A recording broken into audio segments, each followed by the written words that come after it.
Welcome to the Why Did I Get Cancer podcast. I'm Deborah Herlax-Enos, a small-town girl turned TV nutritionist and healthy living expert. I design health programs for the average guy or gal, including those average guys named Metallica. On September 1st, 2020, I was diagnosed with breast cancer.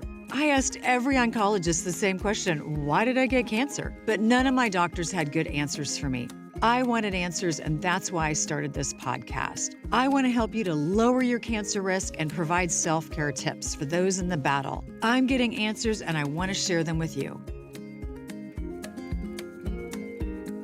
Today's takeaway with Dr. Katie Deming, the conscious oncologist, was surprising, but then also not surprising. So here's what she told me. When she was working as an oncologist, and she would have really nice, overly accommodating women come in, she said in the back of her office, they would all be saying, well, this woman's going to have it really bad. She's going to have a bad cancer. And she said most of the time it was true. So her conclusion that she drew was that when women don't have good boundaries and, we end up doing things for other people that we end up resenting later, it's really bad for our health. And so that's what I meant by saying it was a surprise, but it also wasn't really a surprise because I felt like I used to be that way too. Listen to today's episode to get all of the scoop from Dr. Katie Deming.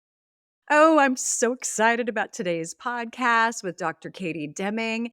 And I listened and watched your TEDx talk. And what I love about your title is that you're the conscious oncologist. The conscious oncologist. So can you unpack that for us? What does that mean? Yeah. Well, thank you for having me on your show. It's a pleasure to be here. And, I think that the idea of cancer we've been taught is a physical problem in the physical body. But the more that I dive into this space of holistic healing, I've really gained an understanding that it's so much deeper, right? We have studies that show it's related to emotions. There's data that shows that the mind can affect the genes in our body and what's manifest in our body. And then from a spiritual perspective, I really think that all healing is spiritual and really helping us get reconnected with our authentic self and what we came here to do. And the work that I do with clients now is really bringing all of that together, but in a way that doesn't prioritize the physical. It's like we really need to be looking at this from all aspects. And for me, it's like, I think of conscious as oncologist as being awake to these other aspects of healing is really on all of these different levels if we want to achieve wellness and health. Okay, so I would imagine that philosophy doesn't go over real well in a big hospital system. You might be called a little woo-woo, which I've been called a little woo-woo too. So maybe we're woo-woo That's sisters. right. But can you tell me about traditional, Western medicine? I can't imagine that they would consider, spiritual or, maybe early trauma in life impacting health. Yeah. Well, this is why I left Western medicine in 2022. So I was a radiation oncologist for 20 years and also a healthcare leader. And I ran end-to-end cancer care for a large healthcare organization. And actually, at the height of my career, I had been nominated to run all of cancer care for that same organization at a national level, where I would have been responsible for prevention, screening, treatment, end-to-end care, and then into survivorship or end of life for 12 million Americans. So I was doing all the things. I was very deep in the Western medicine world, and I had an experience that just shifted everything for me, and where I realized I'm not supposed to be here. This is not what I'm supposed to be doing. And I ended up leaving my career summer of 2022, and I didn't really know what I was supposed to be doing. And this is quite scary just to like say, I don't know, I've trained my whole life for this job and what am I going to do? But I did that and then took a year, a little over a year actually, to do my own exploration and look at what does the science show us about true health and how does that play into the development of disease, including cancer, and look at it from that perspective because all of my training had really been about the disease itself and then taking it like from a like molecular level of like just cancer. But the truth is that cancer occurs in a human being, which is so much more than just the physical machinery of the body. And so I just started looking, and researching and learning about the things that I didn't learn in medicine. And what I learned is there is a lot of data out there to show that emotional trauma can have an impact on disease in the body. Like, so the ACE study, have you ever talked about the ACE study on this podcast I before? I have, but it's been a few months. So why don't you, even just the acronym, can Sure. you So explain what the ACE acronym is? stands for Adverse Childhood Events. And this was a very large study that was done through Kaiser Permanente and basically looked at children and calculated the number of adverse childhood events, which these are basically traumatic events that can occur in childhood. Could be divorce of a parents. It could be a parent who's incarcerated. It could be a parent who's addicted to drugs or alcohol. It could be physical abuse. It could be sexual abuse. It could be neglect. So they had this whole list of different adverse effects and they gave the children a score and then they tracked these children into adulthood. And what they found was the higher the ACE score, the higher the incidence of cancer, diabetes, cardiovascular disease, lung disease.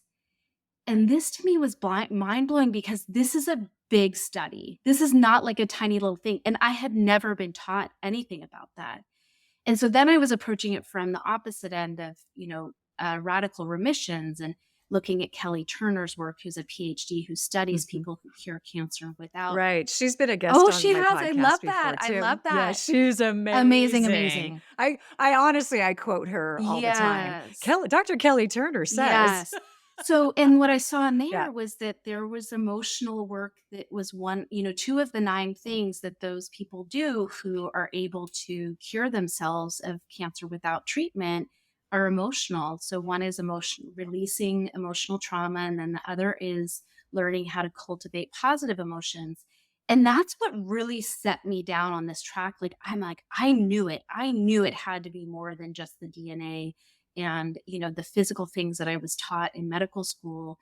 And then as I looked at it, I started understanding epigenetics, how our brain affects the expression of DNA and the health of our cells. And so ultimately this is where I've landed, is in this space of really looking more holistic at healing cancer. And it's definitely different than my old colleagues. So all those people that I used to Oh, I'll lead, bet. are like, wow, Katie's just really gone out there. But She's the thing, Katie is so out there.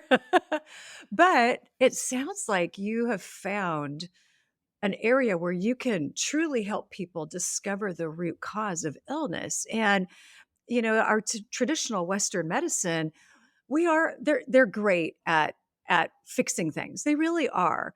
But to me, it's still a band-aid because if you don't get down to the root cause, why do you have back pain? We can give you an injection, but it's just going to come back if you don't change your posture or you need to exercise or you need a new mattress.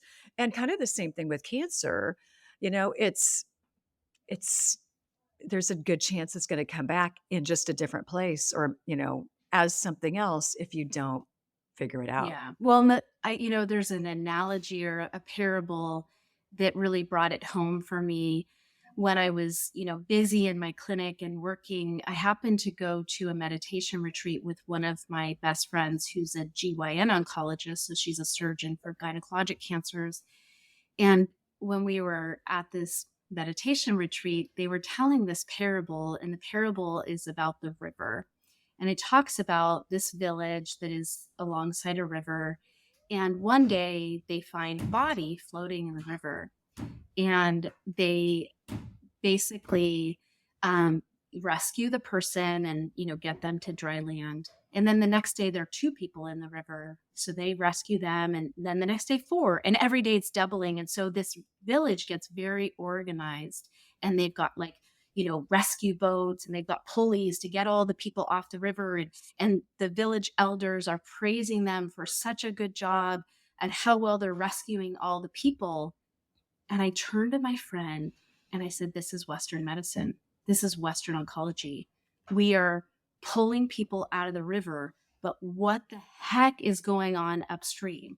And Oh, that's so good. when Yeah. I got people onto dry land, we treated their cancer.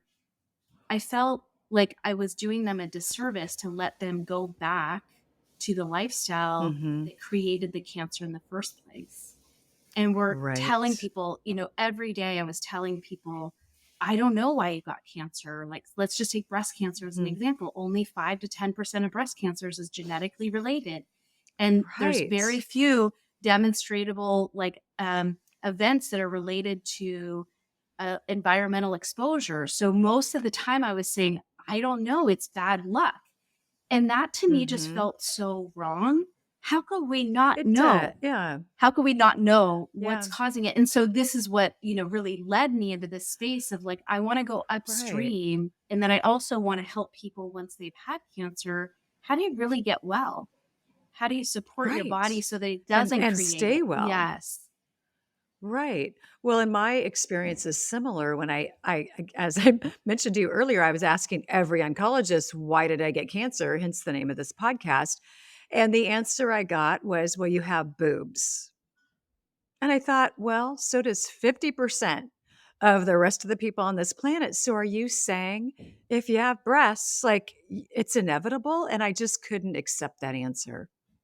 I hear you. I'm with you. Yeah. It, Yeah, I know you are. You're my yeah. people. I just met you, but you're already my people. Okay, so let's talk a little bit about. We talked about the root cause, and you feel that genetics doesn't have to be the main It's driver not. because I had very little genetics. So let's go back to that root cause. Could it be things in your childhood that you haven't processed? Well, we have studies that show children who have higher number of traumas, emotional traumas, have a higher incidence of cancer. So to me, we have data that is showing there's a correlation between those two things. Hmm. So absolutely. And then as I started, you know, I had tuned into this before I left Western medicine because I was particularly good at caring for patients with trauma. I just happened to be, the one that if my front desk was scheduling people, they would say, "Oh, if this patient is, challenging and they've got like other emotional issues that are going on, they would just schedule them with me." And so I really noticed that there was this correlation between childhood trauma and people with cancer. And so I had already noticed that. And then that same G1 oncologist who was at that meditation retreat with me, when I started mentioning this to her, she started asking all of her patients, and not only childhood Oh my traumas, but gosh. stressful events. And both of us Mhm. started charting this, and we were noticing all of our patients have some kind of, and the thing is that you could say, well, everyone has trauma living in today's world. There's just like a world full of trauma, but Mhm. there was definitely something that we were seeing. And then as I'm looking, I when I started looking at you know other research and people are doing things, I started really looking at the out there stuff. So like German new medicine is an Mhm. example of that, where there's, have Mm. you ever heard of that? Yeah, No, so this no. was founded by Dr. Hammer, and it's quite controversial in the cancer space. And it's not something that I like advocate in terms of the treatment, but basically, Dr. Hammer, his son was shot and killed like unexpectedly as a teenager, and within a few months, he developed testicular cancer. And he Hmm. was a doctor, he was an internist. And so he started noticing, wow, I think there's a connection between traumatic events and development of cancer, and has basically developed this whole framework about explaining that disease in the body correlates to traumatic events, like sudden traumatic events. And, Hmm. basically demonstrated that there were findings on CT scans in the brain in certain areas, depending on the kind of trauma. And basically, just becoming aware of the trauma can help start to heal the body. And in cancer, it's quite controversial because he now is deceased, and, other people are carrying on that work. But recommended no treatment for cancer, like, whatsoever. And so I Hmm. feel like it's very kind of fringe out there. But this is the type of stuff where when I became open, I just was like, I want to just see what everything that's out there. And you start to see there are other Right. people who are putting these pieces together. And Mhm. And really connecting the dots, it sounds mhm. like. Some dots that maybe people don't want to connect, which leads me to a tough question for you. Um, do we have to be aware of the trauma from childhood? Or, sometimes things happen to us when we're so young. We maybe don't have conscious memories of it. And how does, I guess this is a two-part question. And then how does somebody go about unpacking and healing from Yeah. trauma? Well, this is a good question because, traditionally in like Western society, we use therapy. So, like, that's the most common way that people think of managing through trauma. But Mhm. sometimes that can be traumatic itself, like going through and digging up those things. And like you said, sometimes people have suppressed memories of trauma. And so, in my practice, we use a technique called Psych K. It's called psychological Mhm. kinesis, and what it does is that it helps teach people how to process their emotions by bringing both sides of the brain online. And so that's one component of it. But the other piece is not going back and like rehashing traumas, but using the subconscious mind to help release and then program in more helpful stories. And there are actually quite Hmm. a few different techniques that you can use that are not like traditional therapy, that are going to dig up and bring people back into that can help heal things on a subconscious level. And this is whether someone has conscious Hmm. memory of it or not. All of these traumatic events get stored in our subconscious. And then basically, our subconscious runs 95% of our thoughts and 95% of our behavior. And so, even if consciously we know we want, let's just say we know we want good health, our conscious mind is like, Mhm. we're doing the things for good health. But if in your subconscious mind you have some devaluing story or some emotional trauma that Mhm. is creating a pattern that is not geared towards creating that, then basically what you're doing is you're subconsciously creating that. And 95% of your thoughts are created by your subconscious. And this is why people can know the Hmm. right thing to do, but then have patterns come up that are repetitive, that are actually not helpful for them. And they're coming from the subconscious. Okay. Hmm. So there's a way to not have to rehash Absolutely. trauma Absolutely. to get rid of it. Okay, that is really good news because I mean, we've all had trauma Yeah. as you mentioned. And even just watching the news today is trauma. So Dr. Deming, it sounds like what you're saying is we don't necessarily have to go back and relive all that trauma to process it. Is that Yeah, true? that is accurate. And there are actually, I Okay. explained that Psyche is one method that I'm using currently, but there are others. So you can use hypnosis as one way. There's Mm. emotion Mhm. code. There's EFT tapping. There are multiple Mhm. modalities that can be used to help release trauma without having to go back into it. Okay, because I mean, we've all had trauma. Even just watching the news today feels like trauma. But I have quite a few girlfriends who've been through some pretty traumatic experiences when they were younger. And I I I think that maybe they don't know because I didn't know that you don't have to relive it to process it. So that I think is really encouraging news for people. Absolutely. I don't know about you, but I'm actually glad the holidays are over. I have been crushing the red meat game. I have been eating, honestly, red meat at every meal. I'm trying to eat more salmon, though, in 2024. So let me tell you how to cook the easiest salmon on the planet. I tell you, you will love it, and so will your guests. So I take a little filet, I defrost it, avocado oil on top, just a drizzle, a sprinkle of everything but the bagel seasoning, 425, 8 minutes, and honestly, it comes out perfect every time unless the salmon is a little thicker than an inch. I make this for company all the time. Now, here's the great deal for my community from ButcherBox. They're not offering this for long, so I really encourage you to jump on board. So ButcherBox is offering us free choose your own protein for an entire year. So you can choose salmon, you can choose chicken breast, you can choose ground beef, and then in on your first box, you actually also get $20 off. They're not offering this for long. I encourage you to join me and eat more salmon. It's incredibly anti-inflammatory. I'm trying to eat it at least twice a week in 2024. Enjoy this special. And so it sounds like this is not just your theory. There is good research discussing and finding that childhood or trauma throughout life can contribute to cancer risk or heart disease or diabetes.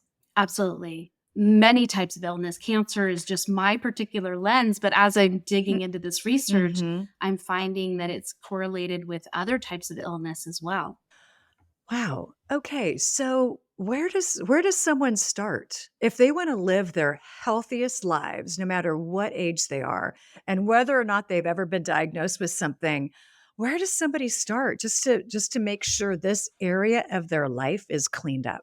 Well, I think from the emotional standpoint, the things that I like to teach people and both from the preventive standpoint, this is my goal is to get upriver, right? And to help people before they Right. become sick is like emotional fluency. So we are emotional beings. We are intended to experience emotions because there's information that is conveyed through emotions. Emotions tell us when we're in danger or when we're loved. We can feel that, and so we don't want to suppress emotions. We want to learn how Hmm. to process them. And so learning how to process emotions in a healthy way so that they can run through you and they don't get stuck or they don't get suppressed is like the first thing. So I'd say teaching people how to process emotions is one of the first things that I do. And then the second thing Hmm. is, doing some subconscious work because our subconscious mind, and Bruce Lipton is a great person to read Hmm. about who talks about this. Bruce Lipton is a cell biologist who studies epigenetics. And he was Hmm. basically studying, looking at cells and determining how they grew. And what he noticed was it depended on the culture that he was growing the cells in. And then ultimately Hmm. that led him to his book, Biology of Belief is one of his most popular books. And it talks about how in the human, the environment of our cells, our brain and our mind plays a very important role. And so Hmm. um, the expression of our genes can be affected by our mind. And so, anyway, the subconscious mind, he explains in the book that the subconscious mind is programmed in the first 8 years of life. And so, if you experience Okay. things in your first 8 years of life, that's that 95% of the brain is subconscious. And basically, you're going to run Hmm. those patterns. And the subconscious mind doesn't know good from bad, it just takes everything as fact. So everything that's said to you, if you were told you were stupid and you're ugly and you're fat and you're this and Hmm. you're that, your subconscious mind just pulls that in and is like, okay, that's who we are. And basically then we replay Hmm. that tape for the rest of our lives in the subconscious. And so I think subconscious work is really powerful. So you can access that through like I said, hypnosis or Psych-K or emotion code or EFT tapping. But these are some of the ways that you can access and release those programming that's been put into your subconscious that you may not even be aware of. Hmm. So this sounds like this is actually probably the first place people should start. I mean, you can eat a healthy diet. I mean, this was me. Ran half marathons, did hot yoga, ate organic, non-GMO, the picture of health, and yet I still got sick. So you can't out eat or out exercise or out supplement early childhood trauma, it sounds like. Yeah. And this is like quite common in my Wow. practice. I had so many patients who were really healthy and eating like a raw vegan diet or marathoners or whatever. And they're like, I'm taking care of my body. But the other thing that's really interesting, and I think this is an observation. I don't have evidence to say this, but in breast cancer specifically, because that was my specialty, I specialized in breast and gynecologic cancers when I was in as a radiation oncologist. And a lot of the women who had breast cancer were the overdoers, the ones who were in. Mm, And so I think there's something about the emotions and the way that we do the things that we do. Are we doing them out of a not good mm, enough, out of suppressing our own needs to take care of others, to, you know, mhm, there was this real caregiver, the women that I saw, they were doing all the right things, but then they were doing it out of like obligation for caring for everyone else and mm, not really paying attention to their own needs and setting boundaries to say, this is what I need for my own well being. They were really focused on everyone else. And this is like mhm, this is kind of, I don't know what to describe it as, but in medicine or in oncology, we used to always say, oh, if they're super nice, it's going to be bad. And I just remember there was this Wow. one patient that I had, and she was in her 40s. She was like the sweetest, and she just demonstrates this principle. So this is why I'm sharing the story. Sweetest person, like everyone when she came in the clinic, they were like, she is just like the sweetest person I've ever met. And her cancer, like you could blow on it and it would spread. And her cancer was so aggressive and spread so fast. And she Wow. succumbed to her cancer. But that's an example of like, we see this and the doctors talk about it. The nurses and everyone Hmm. will be like, yeah, if they're super nice and super like do everything for everyone else, they're going to have it bad.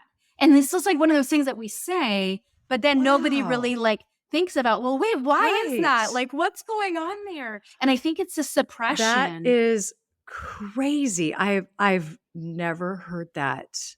So in your experience that, as you said, the nicer they were, the more aggressive or the worse the cancer And was. now that I'm understanding emotions, I think it's really about Mhm. suppression of their own emotional needs. And they're holding this vibration, Mm. whether it's guilt or whether it's shame, that basically we're vibratory beings. If look at things from a quantum level, everything is vibrating and emotions Mhm. hold frequency. And so when we're suppressing our own needs, oftentimes it's out of guilt or shame. And also, like you think about trauma, people have guilt or shame, around trauma, that I think it's what we're holding, this vibration that we're holding in our cells and in the water of our cells that ultimately impacts the function of those cells and the development of disease in the body. Okay. Boy, this is a lot for me to get my head around, but I'm really glad we're talking about it because people, especially women, I think need to hear this. I don't know, I've never had a lot of men in my life who overgave, were overgivers, and put like women. I mean, I will just say women that I mean, I feel like that's one of the ways we serve our families and humanity is that we don't put our oxygen mask on first. We take care of everybody else and then we put our oxygen mask first. And I would say men put the oxygen mask on first and then they'll help everybody else. And so it sounds like that's a healthier way to go. Yeah. And also, this is Like conditioning. So, this is the it is programming of our conditioning. subconscious mind in our Hmm. society, women are conditioned to be caregivers and to put That's true. their needs aside to make sure everyone else is taken care of. And this is like, even when we know we're like, I should be getting my needs met. But then the like programming is Hmm. like, has us doing these things. And ultimately, if we don't set healthy boundaries and we're living our lives to care for everyone else, that's affecting us Hmm. on a cellular level. It is. It is. And I remember this was years ago when I'd first gotten married, and I moved to Washington State from my home in Northern California. And I was just trying to get involved with lots of people and create a community and get involved with a new church. And when people asked me to do things, I did it because I wanted to meet people and I wanted to, just get established.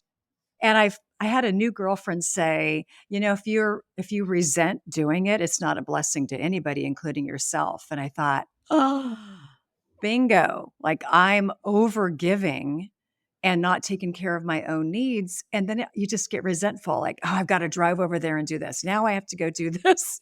And you just end up getting resentful about the time you're giving. I say that in quotation marks to others because it's no longer a gift. Yeah.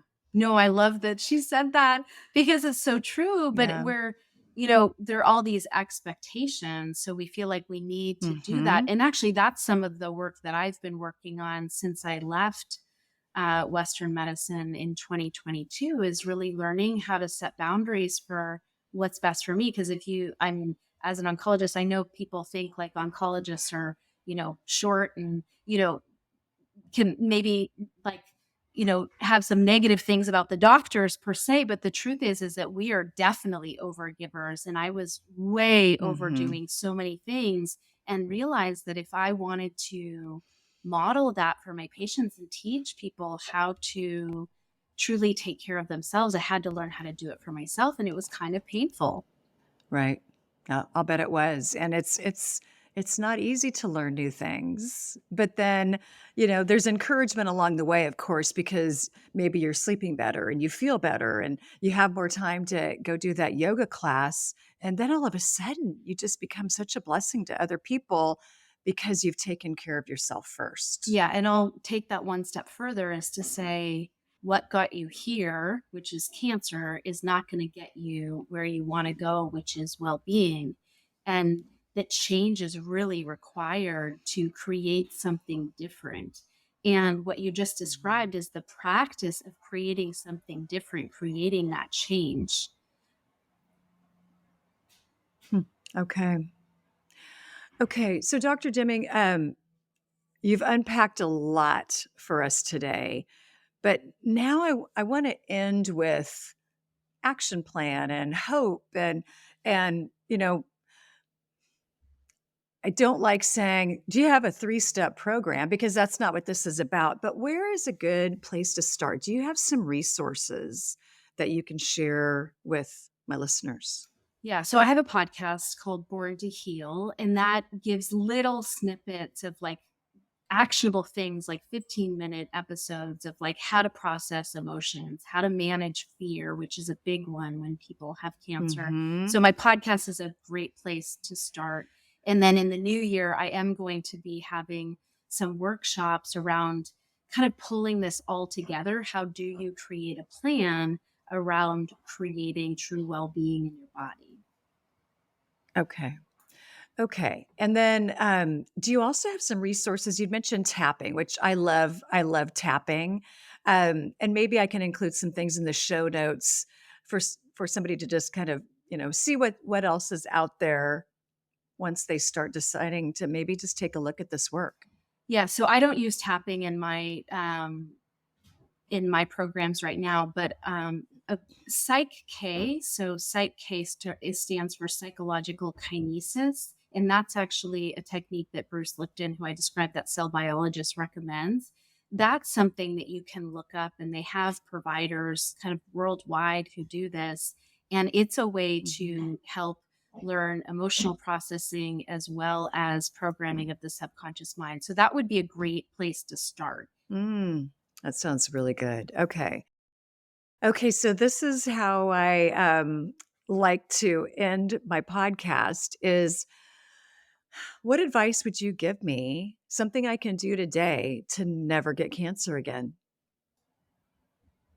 I would say understanding that there is a connection between every thought that you have and the emotions that you experience and the physical health of your body, and just starting to become aware of what thoughts are you thinking, what emotions are you feeling, and are those supporting peace, because peace is the Mm, place where our body heals. And so finding a place of peace in whatever way you can, whether that's meditation, whether that's doing, just noticing your emotions and letting them go, you know, that's where I would start, is just becoming aware that like this is like a very integrated being that mm. you're in, and that it all plays together.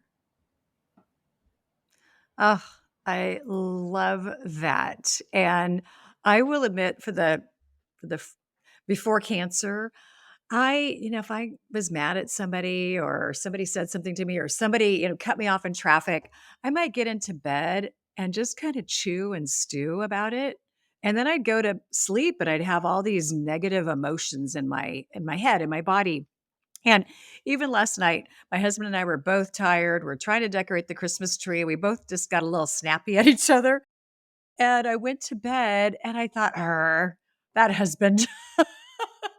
And then I thought, you know what? I'm going to get up and I'm going to reset. So I got up, walked around my house, did a little bit of stretching, did a little breathing, did a little praying, and I went to bed happy. And that is a big change for me because before cancer, I just would have churned and burned.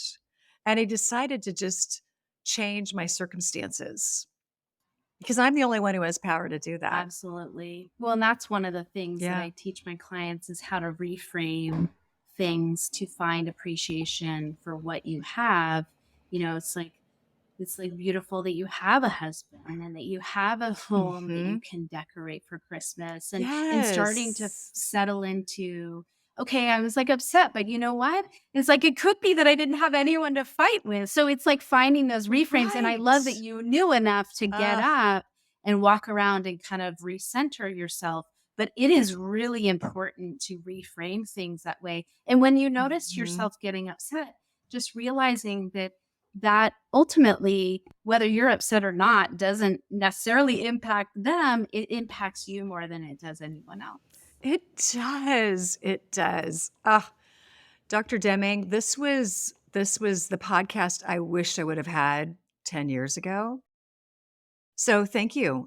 It's never too late to learn new things. It doesn't matter how old you are. It's never too late. It doesn't matter how sick you are. You can still learn new things that can make incredible changes. So thank you for sharing your wisdom on the podcast today. Absolutely. It's my pleasure to be here. Thank you. Thank you for joining me today on the Why Did I Get Cancer podcast. I've got my shopping guide for all of my cancer self-care items in the show notes, along with information about today's guest and our show sponsors. And don't forget to subscribe to my podcast so you never miss an episode. Keep in mind, I'm not a doctor. I'm just a gal that got diagnosed with cancer and wanted answers. If you need medical advice, please be sure to consult with a medical professional. And thank you for listening.